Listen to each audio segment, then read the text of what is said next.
What is up, everybody? I'm NoLucksGiven, and in this video we are going to take a look at another sweet Celestial Tiger game. Kind of been doing like a Celestial Tiger week because I've just had a bunch of sweet games that I've wanted to showcase, and we're going to be capping that off with one of the sweetest level 7 treasures, the Black Prism.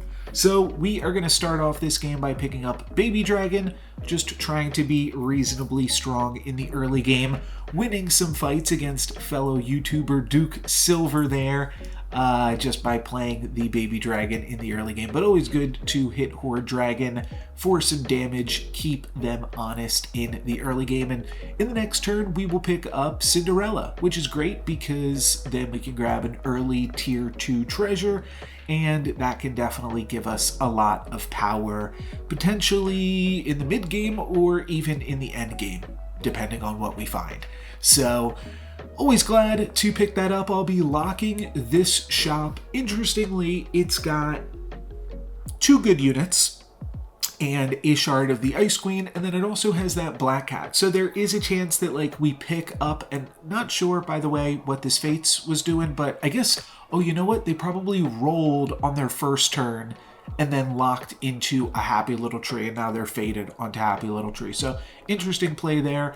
We'll be able to take actually a Baby Dragon on this turn, and then what I was going to say is that if we find a Black Cat off of this shard of the Ice Queen, we could potentially lock this Black Cat as well. Now we still could consider doing so, though I don't think we're going to do so on 2.2. There's just too many good tier 3 units that we could find to try to grab some tier 3 treasures. But interestingly, if we did find a Black Cat, then we would have been able to pick up the second Black Cat, but I'm more than happy to pick up our second Baby Dragon here. And that is going to be important, but not for the way that you might think, that pair of Baby Dragons there. We are going to be doing some nice combats here against this Miri, but ultimately they are going to hit us for 5 damage. But first blood getting drawn. We were one of the only few undefeated players up until this point. Rolling the die definitely seems good with a few 3 drops that I would be more than happy to pick up in this shop.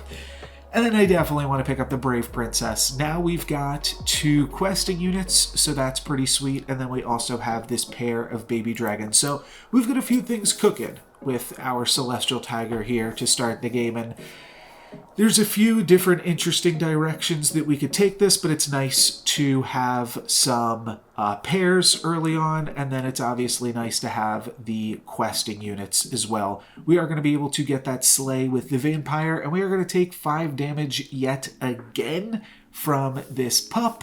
But like I said, things are going pretty good. We get to pick up a Vampire for our second pair, so now we've got 2 pairs plus 2 questing units. All of that is pretty sweet. And then I am just going to go for a Wormroot here to grab the treasure off of Cinderella. And Dragon's Nest is actually a totally fine treasure to pick up. We could have either picked up the Ring of Meteors, which would have killed both of my baby dragons, or we could pick up this Dragon's Nest, which makes them into 13-12s, a pretty formidable unit at this stage of the game. And this is what I was talking about as far as the baby dragons being important. Obviously, Dragon's Nest isn't something that we're going to want to hang on to for the entire game, but it is going to make us reasonably stronger just for the right here and right now, giving 2 of our units plus 10, pretty strong. That will be enough to win these combats. It's honestly worth considering like backlining these baby dragons or doing something else weird, because we are just barely going to be able to get this Slay with Brave Princess. So that's definitely something to consider moving forward. I didn't get to Slay with either of these Vampires, so that was a little bit awkward. Here we have some interesting options to pick up. I'm just taking a look at the other players in the lobby with us. We could take this Prized Pig with the fact that we are so far ahead right now with this Dragon's Nest. I do think we'll be able to make prized pig work this game. Could consider Shadow Assassin considering how much other slay that we have, but I'm going to try to find another copy of one of these other things that we're working with, and we find another copy of prized pig. So that's pretty good. Do have to decide if I want to try to slay with the Vampire or if I more value the flying that these baby dragons have. I am also noticing that there is a pair of prized peeps in this shop, so that is also definitely something that I at least want to consider locking onto here for the next turn.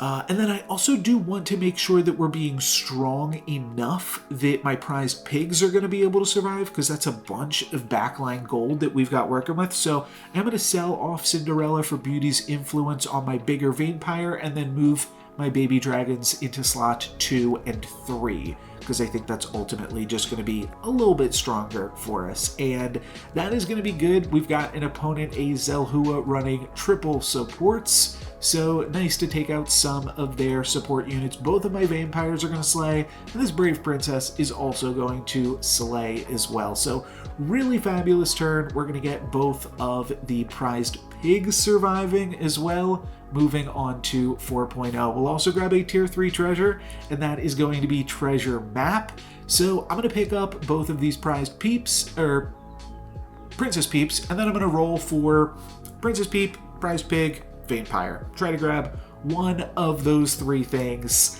and see what we can find. I'll also move vampire into slot 5, so that way it could potentially slay. And then we're going to find vampire. So we've got an interesting decision to make here.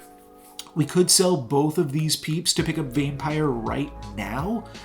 I don't hate it, and I think I'm going to go for it. I think there's a bunch of tier 7 treasures that would just make us immediately stronger. And Black Prism, I already teased that. That's what our tier 7 treasure is going to be this game. Doesn't make us immediately stronger, but it's really sweet to know. I actually picked up the vampire so that I wouldn't have to lock this shop. But when we've got Black Prism with a True Love's Kiss in the shop, we are definitely locking onto this one. And I'll also be picking up the Lady of the Lake before I cast the True Love's Kiss, and that way I'll have a tier 5 unit and then a bunch of tier 4 units and stuff. I'll probably try to pick up one more thing. It depends on how far we get with this prized pig gold as well. My opponent's fireball hits 0 backline units, so that's pretty funny and pretty lucky for us. We're going to be able to slay with the vampire, and then our baby dragons are going to be able to take out some of my opponent's ranged units, so all of that is really fabulous as well, and we'll walk away with another win, plus some more prized pig gold. We get to pick up Soltak Ancient and the Lady of the Lake, and then I'm thinking we could also sell, like, our baby dragon to pick up Shadow Assassin or Good Witch before we cast this True Love's Kiss, and we might as well, because the baby dragons aren't going to have +10/+10 after we True Love's Kiss them. So let's go ahead, get rid of one of these baby dragons, then let's pick up the Shadow Assassins, True Love Kiss the entire board, and see what we're working with. Monster Book as one of our upgraded units is not bad. Aeon is also not bad with the Black Prism. We could potentially do something with that, and then we've got a 7/7 and a 17/21.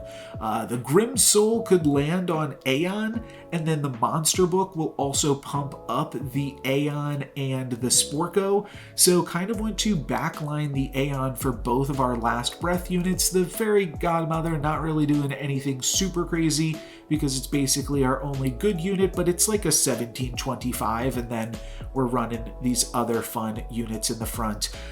I do like the idea of Aeon. I think we're going to look for like more True Love's Kisses and stuff in the future turns, but we're really strong for right now. And yeah, things are looking sweet. Let's see how this combat goes with this upgraded Monster Book, and then some tier 5 units and some other nice units here as well. Some nice spells. We cast a pretty good fireball there, almost take out their Brave Princess, and we are going to get a slay with our Grim Soul on Aeon, but then we actually don't get an attack with Aeon. We just take my opponent out before that even happens. So we are really quite strong at this point in the game. Not really too much is going to stop us, and that's kind of my excuse to just try to roll for more True Love's Kisses, see if we can make this even more powerful and see where we can go. Could certainly pick up XP, could also pick up Burning Palm. All of these things are fine. But, I mean, I just kind of want to try to find True Love's Kisses. I think that's going to be the best thing for us. There is, like, some desire to potentially try to pick up some threes and maybe try to Crystal Ball. And that's something to consider as well. But Potion of Heroism, that's great as a free spell that lets us cast another spell after this. That's going to give us a little bit more attack on all of our mages. And then when I see this Wormroot, I'm like, all right, well, that's the best spell that we found so far. Might as well go for it. It's not super exciting. The other play would be like I could sell a few of my units to pick up a Lightning Dragon, which is still getting +10/+10 from the Dragon's Nest. But let's just go for this Wormroot, give everything a little bit more stats, and then we'll figure out where we can go from there after a roll. And maybe we could find something else next turn. Next turn, we are going to be level 5. So that is going to, I don't know, not really change anything, but we'll see where that brings us, really. And my opponent with a Soul Tack here, getting to kind of soak up some of the damage for themselves. But interestingly, my Aeon will actually slay this time, so my spells will cost 2 less next turn. That's pretty sweet. And basically all that lets me do is just roll a little bit harder to try to find the True Love's Kisses, really. Because that's really what I want to do. There is somewhat incentive, like if we found the end, we'd probably cast it here, eat our whole board, and just become level 6 and then figure out what to do from there. But we're going to find another True Love's Kiss. So we'll pick up this Burning Tree because that'll turn into a tier 6 unit. And then we'll flip the script on this whole board and we get quite rewarded. We get 2 Storm Kings, which is absolutely insane. That is going to give us a really, really strong board. And then we've got a bunch of summons, and we've got a Baba Yaga to give them a little bit of extra attack. Try to just put all of the summons before the Baba Yaga. And then could also go for the Chupacabra in front of the Baba Yaga. That's also an interesting play. But then we also have like the Time Flies. I think I'm just going to try to make use of all the summons. We've got the Baby Bear and the Tweedle. That's probably the best thing that we can do. There's nothing like, I don't really care about the Chup. It's too small at this point in the game too. So not really super worried about it, but yeah, a bunch of summons. Kind of want to put Storm King out in the front as well, so that way we can, like, try to just deal a little bit more damage to the rest of the lobby, because I'm thinking nobody's going to be able to take these Storm Kings down regardless. They are just a little bit too big here, and Miri is definitely going to have a tough time taking down these Storm Kings. We are just absolutely huge right now, and nobody is really excited to see this one. So we are, except for maybe you guys on YouTube. So if you're excited to see this one, feel free to leave a like down below, because this is a really sweet game, I think. But yeah, just trying to... it's awkward because we only get to cast 1 spell per turn because we don't have the Crystal Ball. It's probably not worth the gold either to try to pick up a bunch of tier 3 units to try to find a Crystal Ball. So that does put you in a little bit of an awkward space. We could take another Aeon here now that we have True Love's Kissed our previous Aeon. I'm not really super interested in True Love's Kissing again because I don't want to lose these Storm Kings. They're very powerful. Healing Potion is fine. It would give a little bit of extra stats to our Storm King, but I'm going to just roll because we don't have too much gold left. And I think Merlin's Test is a great spell to end on. So we'll be casting that. And the other thing that I am kind of considering is we could put Aeon in front of Baba Yaga as well. And then we are potentially double slaying by supporting the Aeon with Baba Yaga and making a spell cost 2 less next turn. So it's definitely something to consider. I don't know if it's exactly right because we probably just want to like pump up some of the other units that we have too. Like the Tweedle is strong. The Tweedle has so much attack because I don't know. It used to be the Sporco, probably, right? So that is, yeah, definitely. There's like so many weird angles to consider when you've got this, like these tokens, and then these mages, and Black Prism can just do some silly and wacky things, and definitely leading to some fun and unique games. We are going to get in there with our Rotten Tree, and we will have just enough here to, well, I don't know, I'm saying just enough here. We're going to have plenty of damage on this pup. And now we are on 5.2. Again, still just looking for True Love's Kiss. Not much has changed. Could potentially pick up Spellweaver, actually. That might be the best tier 3 unit that we could pick up, because it is also just going to grow as we just cast spells throughout the game. So I do like that a little bit more. I mean, maybe like Prized Pig or something could have been fine, but I definitely like the Spellweaver here.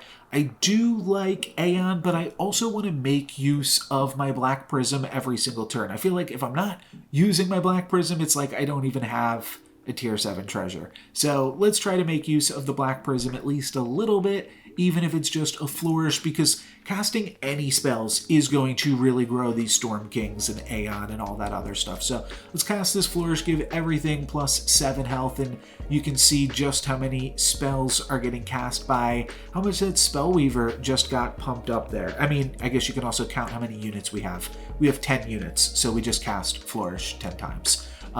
Little bit of an interesting bug there too. I rolled with gold that I didn't have because the Black Prism animation just took too long, and that took away my entire shop. So yeah, I just thought that was kind of like an interesting little bug to look at. Awkwardly, their Grimsoul did not die, so their Lancelot didn't get pumped. I don't think it mattered. I mean, my Storm Kings are just huge at this stage of the game, so I don't think that my opponent actually had a shot to win this one, but kind of a funny one. But really, just bullying this lobby with how lucky that we got by finding all of these Storm Kings early. And I mean, it's not like we cast a bunch of True Love's Kisses. We just cast 2 True Love's Kisses and then immediately found a pair of Storm Kings. So we're on 6.0 and we're on to the finals. This game is almost over, and we are up against this Miri that we just played against like a few turns ago. So I am not super worried. Mix-a-Wizzle will mean that we lose our Storm Kings, but it'll also mean that we grow our Storm Kings. And one thing that is important is I know that this is not the last combat of the game. I know that we're still going to be playing another one because we're both at 31 health. So win or lose, we've got another combat to play. We're going to go for this Mix-a-Wizzle. We get a pair of Ashwoods, a pair of Pumpkins, and a pair of Bear Stands, which is really funny. Kind of potentially rolling to try to triple one of these things, grab a tier 6 treasure relatively cheaply because we will be only paying for 1 unit. And I find a pumpkin, which is nice, so I will sell off the Chupacabra and the Jormungand. That was a Spellweaver and a Spellweaver and 3 bad pigs, and we'll pick up the pumpkin, grabbing the Phoenix Feather. And you might notice that this pumpkin has a bunch of attack. It's got 113 attack. That's kind of a terrible thing. The fact that this pumpkin has so much attack, I was kind of hoping the pumpkin would pop and deal a bunch of damage to my opponent. The fact that it has so much attack, the reason for that is because that pumpkin was both of my Storm Kings. So, yeah, we kind of messed up on that one. I just took both of these Storm Kings, like can't lose, and put them inside of one pumpkin. So very, very awkward, but you see we're still at 99.91% to win this game. I think we're still doing okay, but we definitely just hurt ourselves with that move. When we see this Storm King show up in the shop on this turn, I think we have to pick it up. We're going to have to sell 3 things, but it's worth it. We can sell all of these token generators, the Baby Bear, the Tweedle, and the Time Flies, and honestly, just the one Storm King is going to be better than all 3 of them. The Phoenix Feather is obviously going to double the Storm King. There would be a small benefit of having the Phoenix Feather land on the Pumpkin. Honestly, maybe that was a better play because Phoenix Feather Pumpkin is going to make the Pumpkin resummon and spawn out, and then when the next Pumpkin dies, it'll spawn even more stuff. So that definitely could have been something good to look at, but I know that I want a Storm King because it is just a ton of stats and I don't want to pass that up. I think that just Storm King by itself, assuming my opponent doesn't like scam it or something, should be enough stats to just get the win. So that's kind of what I'm playing for here. Pumpkin isn't going to make too much stuff, and it's actually going to be pretty awkward for us. This Sherwood Sure Shot gets to keep attacking our Storm King while also taking out the Medusa, and we actually lose this combat. So pretty awkward stuff. We'll take 9 down to 22, not the worst place in the world to be. You can see we were 99.35% to win that combat too, but my opponent didn't care and they were gonna get the win on us. So kind of awkward, but we'll shake it off and we'll figure out where to go from here. And we roll and find a knighthood, and I'm thinking, you know what? That's a ton more stats too. It's a little bit awkward because we either have to lock the shop, like pick up Gumblegore plus Sporko, or we could maybe sell our Rotten Applewood and cast it this turn. And I think that's the play because we're going to get double uses out of this Storm King, because we've got the Phoenix Feather. So making it big, if we can just make a unit big enough that my opponent can't battle through it, I actually think that's good enough. Maybe it's crazy, maybe we'll get scammed, but my opponent's playing Miri. They're probably not really even thinking about ways to scam me, though they probably should be trying to put in like Medusas and Cupids and things like that, because we've just got the bigger units than them. But we'll see how this goes. Knighthood giving us a 300 health Storm King. Is that going to be enough? You got to remember, we're like on 6.1 here. This game is still pretty early on. We are going to get the Slay with Aeon, so our spells are going to cost 6 less this turn. Our spells are basically going to be free, and then the Pumpkin is going to spawn just a little bit. We didn't actually make that many units, so Pumpkin isn't going to spawn too much here. But the important thing here is, even though the INC Terror missed, we've got the Phoenix Feather. So that's going to make the Storm King come back, and we were at 100% to win this fight. We've figured out how to turn it from 99.99 to 100 and give us no gaps. Can't really go for the Beauty's Influence because we are playing with pumpkins. We'll go for Rotten Applewood. That is a pretty nice unit, and then I'll grab a Spellweaver as well. I'll figure maybe we'll cast some more spells this turn. It's kind of the idea. Then we find the granddaddy of all of the spells when you are playing Black Prism. We find Crocbait.